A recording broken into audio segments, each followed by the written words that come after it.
It is always so much fun for us to hear your words and feel your vibration. And when we say, are you knowing what you are wanting?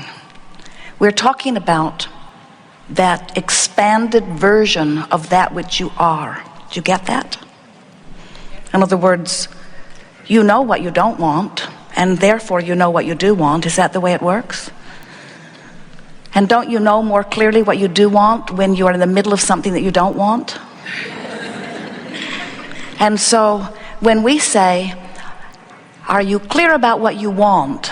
The reason that we always feel for you as you give your response is because very often, more often than you would realize, even though you are speaking words about what you want, because you know so clearly what you don't want, so you are able to articulate clearly what you do want, your vibration often is much more about what you don't want, even while you're using the words about what you do want.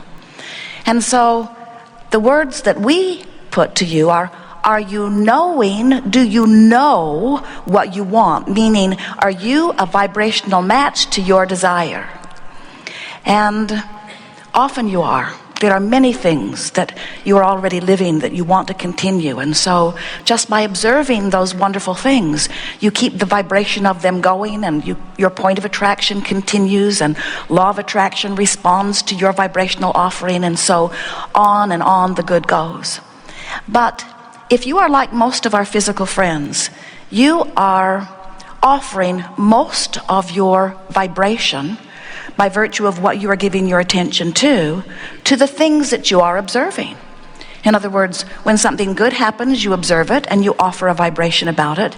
But when something you don't want to happen or don't like to see happens, you often observe it and then you offer a vibration about it. And we just want to point out to you, even though you are magnificent physical beings, we see you have dragged your physical bodies here, and beautiful bodies they are. You are much more vibration than you are the flesh, blood, and bone beings that you see.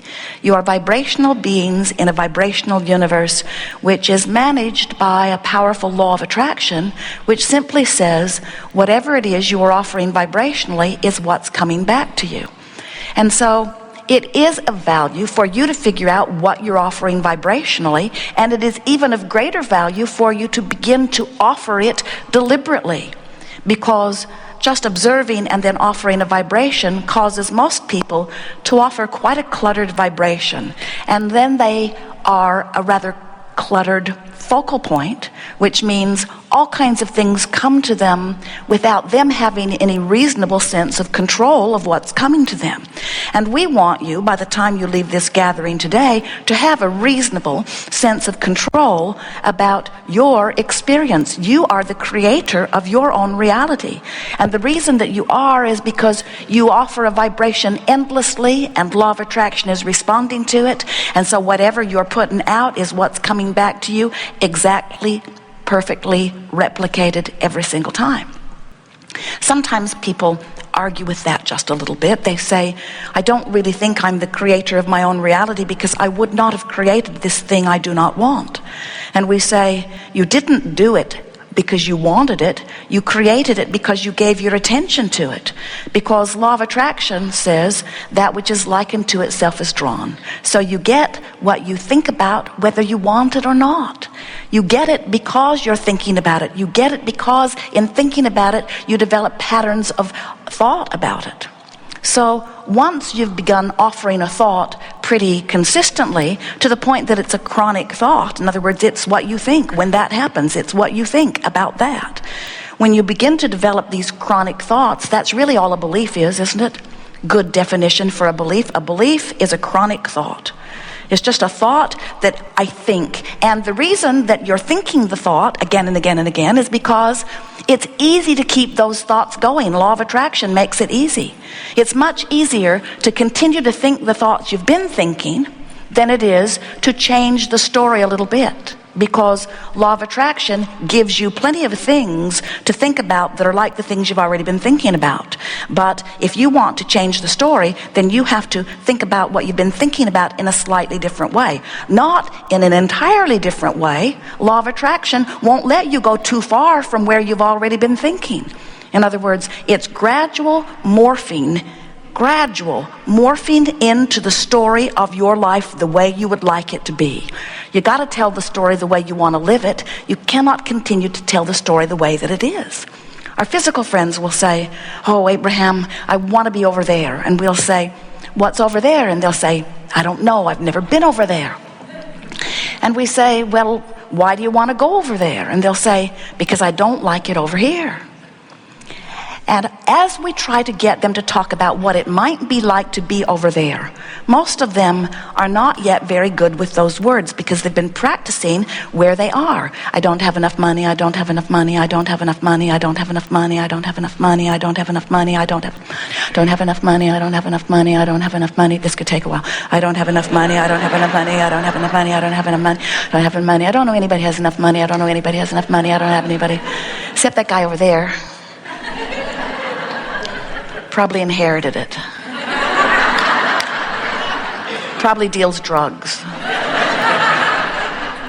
Now the good news is, when you are living the circumstances that surround you and you are observing something like not enough money, you send forth a request, a vibrational request for more money. Do you realize that whenever your life shows you that something is uncomfortable, in the midst of that discomfort, a clear rocket of desire shoots forth from you?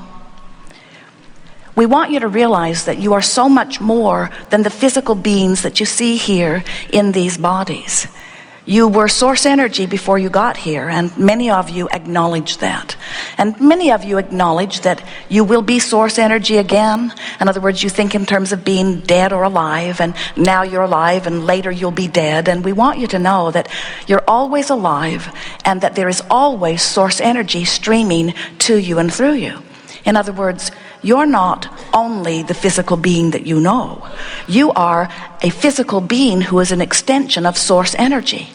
So here is how it works. You were non-physical energy before you made the decision to come forth into this body. And when you made the decision to project a part of that consciousness here, the larger part of you remains non-physically focused, while a part of you comes forth into this physical body. So there's the non-physical you and the physical you, and while you were in this physical bodies, both of those aspects of you are vibrationally active, and it is such a wonderful thing. So now here you are in your physical body, and you're sifting through the data of life, and you know what you don't want, so you know what you do want. And through all of that deciphering of life, you are continually asking for improvement. It is the nature of this leading edge creator that is you. So as you know what you don't want and you know what you do want, you're asking. Here is the part that we so want you to remember, and most of our physical friends have temporarily forgotten it. When life causes you to ask for something more, that broader non-physical part of you turns its undivided attention to that new request and literally becomes the vibrational equivalent of it. Now, we wrote a book a while back, and wonderful title, best title ever given to a book, Ask and It Is Given. And we like the title because it tells the whole story in the title. When you ask, it is given. But this is the further version of that story.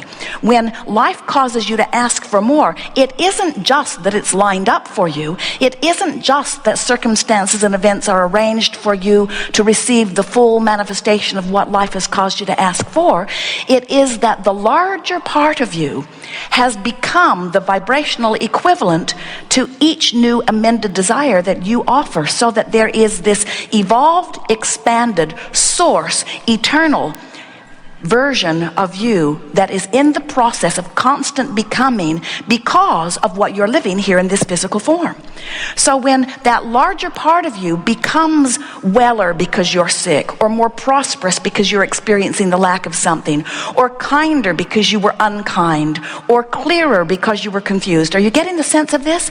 Whenever you know what you don't want, you are asking at all vibrational levels of your being for what it is that would be the improvement of that. This is how the evolution of all species takes place.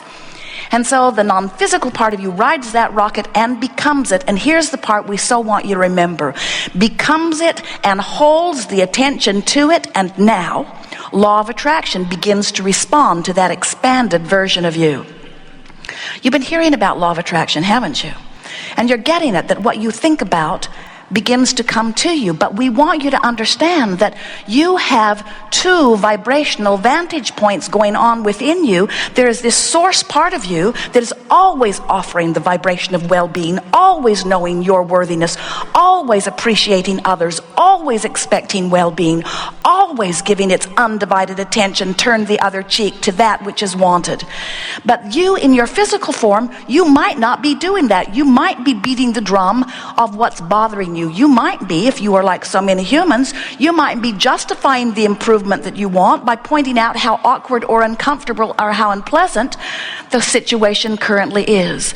And what we want you to understand as a result of this gathering here today is that when your life causes you to expand and you don't go with it, there is a separation in your energy field that is uncomfortable to you. That is, in every case, what negative emotion is. It means that your life has caused you to become more, and the larger part of you became it, and law of attraction is responding to that larger part of you as well as to what you're beating the drum of here in this physical body. And if you are not thinking about this situation in the way the source within you is, then you are pulling yourself apart. Or a better way of saying it is, you're just not keeping up with you. You've got to let yourself be the person that life has caused you to become. You just have to be. You can't go back. There is no regression. You must move forward. We all must move forward. This is an expanding universe. It cannot shrink. It is always more. It is always becoming more. So, this law of attraction that we've been talking about, responding. Now, we want to appeal to your logic here for just a moment. Do you accept that you are an eternal being? Do you get that that source energy part of you has been around for a really long time? Isn't even the right word. From before that which was considered to be time even was understood. You are that old of pure positive energy. So if law of attraction is responding to this non-physical aspect of you, and it is, this part of you, and law of attraction is responding to this physical part of you, well, we were just wanting to point out who you really are and who you are in this physical body. This you has been around a long time. This is the eternal, expanded God force you. And when you in your body cause that part of you to expand still further and you don't keep up with it, you don't feel so good. But now this is the part that we really want you to hear. Because law of attraction is responding to this powerful part of you. And law of attraction is responding to this part of you too, because whatever vibrational offerings are happening, law of attraction is responding to. This powerful law of attraction response is causing what feels to you like a powerful current that is flowing. It is a current that is flowing to the becoming you, to the expanded you, to the evolved version of you. We see you. It's like you take your rubber raft down to the river's edge and you deliberately point it upstream and begin paddling. And we say, why not turn and go with the flow? And you say, it seems so lazy to me. And other people seem to be paddling so hard, and they seem to be the ones that have the most monuments and plaques. They're the ones that people revere the most. I've been told that I should try hard and that I should work hard and that nothing comes. There is no gain without pain. And we always listen kindly to your